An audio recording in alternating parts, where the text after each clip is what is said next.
नमस्कार दोस्तों, फिल्मी वार्तालाप में आपका स्वागत है। दोस्तों, भोजपुरी के पावर स्टार पवन सिंह का तीसरा होली गाने का बवाल वीडियो क्लिप वायरल हुआ है, जो कि बहुत शानदार वीडियो क्लिप है और ये बिल्कुल देसी अंदाज में गाना होने वाला है।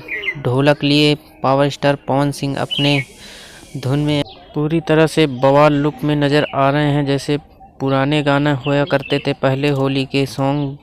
तो दोस्तों, उसी अंदाज में पावर स्टार पवन सिंह का ये भी बवाल गाना होने वाला है। तो दोस्तों, ये गाना बहुत शानदार होगा। एक ग्लोबल म्यूजिक जंक्शन से रिलीज किया जाएगा दोस्तों। और अभी इसमें राइटर म्यूजिक कौन दिया है ये अभी कंफर्म नहीं हुआ है और रिलीज डेट भी कंफर्म नहीं हुई। जैसे रिलीज डेट सामने आएगी तो मैं आप लोगों को बहुत जल्द बता दूंगा।